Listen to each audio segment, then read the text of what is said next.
तो हेलो दोस्तों, स्वागत है आप सभी का अपना जीएस स्टडी हब पर, जहाँ मिलता है एग्जाम में आने वाले पीवाईक्यू रियल क्वेश्चंस। आज की इस पीवाईक्यू सीरीज में हम गति यानी कि चैप्टर फिजिक्स का चैप्टर मोशन मोशन का पार्ट 1 जो भी पीवाईक्यू क्वेश्चन रहेगा दोस्तों, ठीक है ना। इम्पोर्टेंट रहेगा railway, SSC, UPSC, UPSC, Delhi police जैसे एग्जामों के लिए मोशन ऑब्जेक्टिव विथ थ्योरी यानी कि, और जो ये सब एग्जामों के लिए जो एक्सेप्टेड टॉपिक यानी जो एक्सेप्टेड टॉपिक रहेगा वो वाला क्वेश्चन रहेगा, ठीक है ना दोस्तों। तो चलिए हम क्वेश्चन नंबर 1 की ओर चलते हैं। क्वेश्चन नंबर 1 है हमारे पास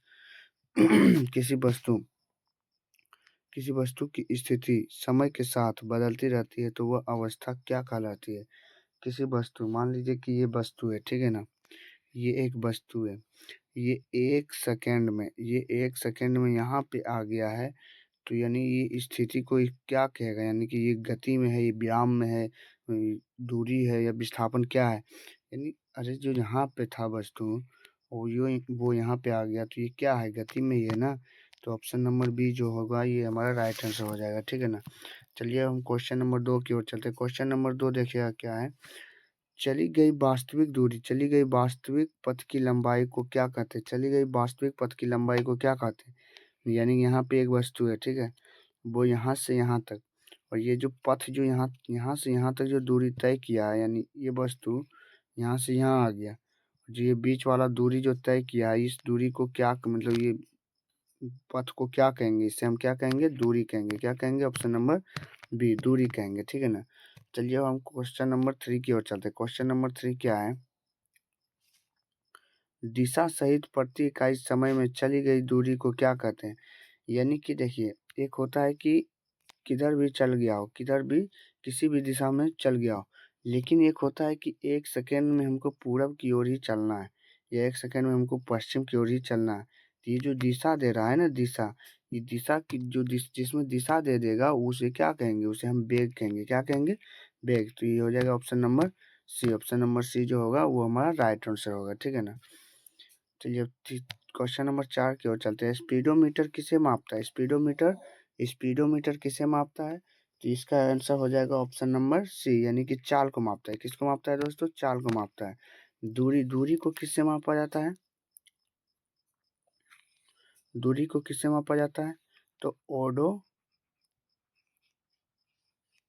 से। किससे मापा जाता है, ओडोमीटर से। दूरी को किससे मापा जाता है, ओडोमीटर से। विस्थापन को किससे मापा जाता है, विस्थापन को LVDT नामक यंत्र से नापा जाता है, ठीक है ना। फिर त्वरण को किससे मापा जाता है, त्वरण को मापा जाता है, एसेलेट्रोमीटर। किससे मापा जाता है, एसेलेट्रोमीटर, ठीक है ना दोस्तों। तो क्वेश्चन नंबर 4 की हो जाएगा हमारा आंसर ऑप्शन नंबर सी, ठीक है। चलिए अब क्वेश्चन नंबर 5 की ओर चलते हैं। क्वेश्चन नंबर 5 है हमारे पास।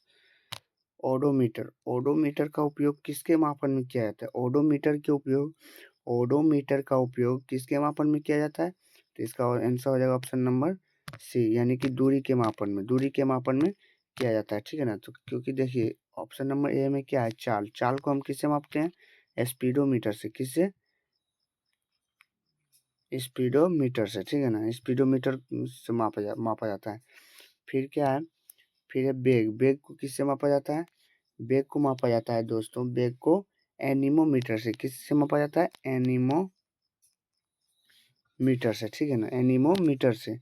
फिर है ऑप्शन नंबर सी बच गया। तो दूरी को किससे मापा जाता है, ओडोमीटर से। किससे मापा जाता है, ओडोमीटर से। फिर त्वरण को एसेलेट्रोमीटर से, ठीक है ना। चलिए अब क्वेश्चन नंबर 6 की ओर चलते हैं। क्वेश्चन नंबर 6 है हमारे पास।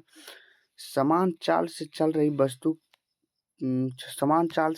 वस्तु का त्वरण क्या होगा। जो समान चाल से चलेगा वस्तु, उसका त्वरण क्या होगा। समान चाल बोल दे, वेग बोल दे, ठीक है ना। तो इसका त्वरण यानी समान चाल या वेग रहेगा तो उसका क्या होगा, त्वरण शून्य होगा। क्या होगा दोस्तों, त्वरण शून्य होगा, ठीक है ना। त्वरण शून्य होगा। धनात्मक कब होगा, धनात्मक तब होगा जब धनात्मक कब होगा दोस्तों, धनात्मक तब होगा जब वेग बढ़ेगा। क्या होगा, जब वेग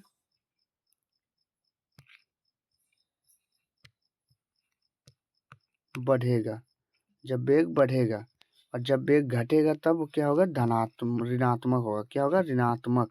और जब बढ़ेगा या घटेगा, जब हमको पता नहीं है बढ़ा या घटा, तो उसमें उस स्थिति में क्या होगा, परिवर्तनशील होगा। ठीक है ना दोस्तों। तो हमारा इस क्वेश्चन के अकॉर्डिंग हमारा राइट आंसर हो जाएगा ऑप्शन नंबर सी, यानी कि शून्य होगा, शून्य होगा। ठीक है ना। क्वेश्चन नंबर 7 की ओर चलते। क्वेश्चन नंबर 7 देखिएगा क्या है। औसत वेग शून्य हो सकता है, औसत वेग शून्य हो सकता है, औसत वेग शून्य हो सकता है। किस स्थिति में औसत वेग हमारा शून्य होगा। ठीक है ना। किस स्थिति में औसत वेग हमारा शून्य होगा। तो क्या वस्तु विराम में हो तब औसत वेग शून्य होगा। वस्तु समान चाल से चल रहे हो तब वस्तु का जो औसत वेग होगा वो शून्य होगा। या वस्तु प्रारंभिक स्थिति पर लौट आए तब शून्य होगा। या तो वस्तु सीधी रेखा में चले तब औसत वेग शून्य होगा। ठीक है ना।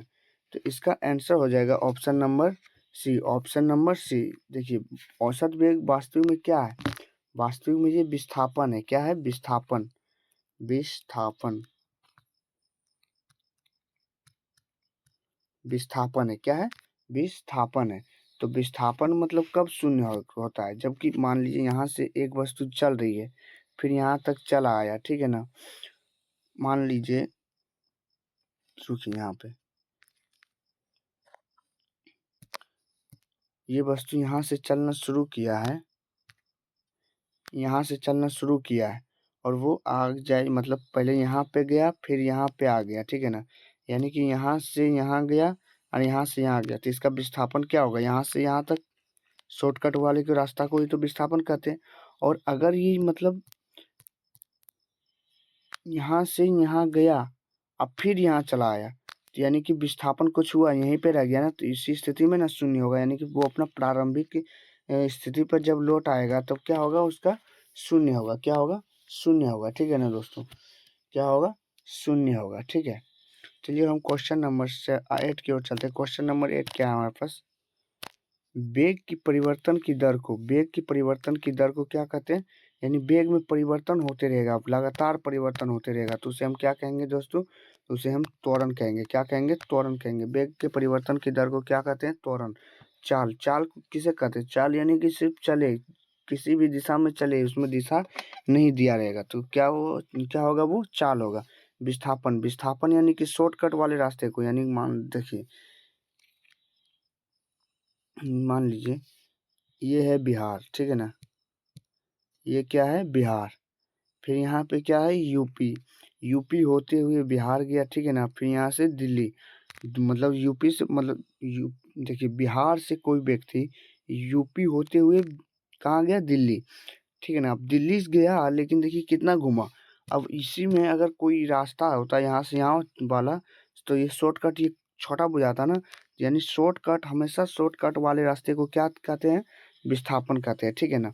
और बल, बल यानी कि मतलब किसी भी वस्तु को धक्का दे के, यानी मतलब गति में ला दे या गति को रोक दे, उसे हम क्या कहते हैं, बल कहते हैं।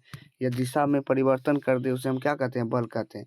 तो इस क्वेश्चन के अकॉर्डिंग हमारा राइट आंसर क्या हो जाएगा, option number C, option number C. ठीक है ना दोस्तों।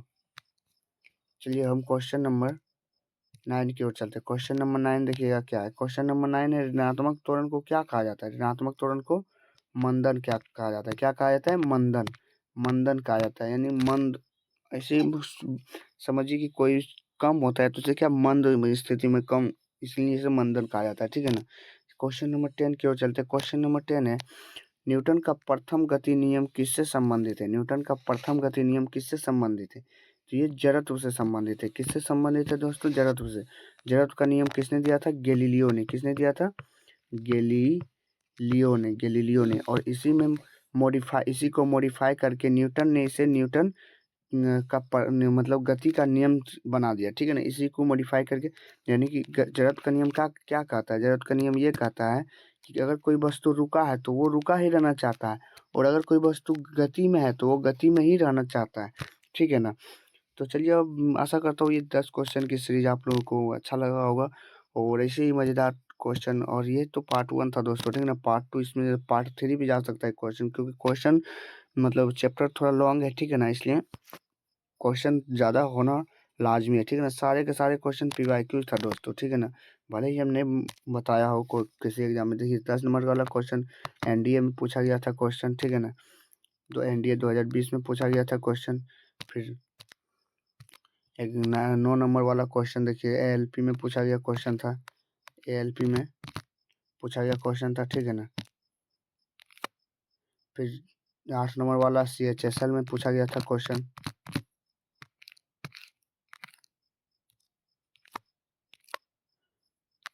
ठीक है ना दोस्तों, चलिए मिलते हैं अब नेक्स्ट वीडियो में।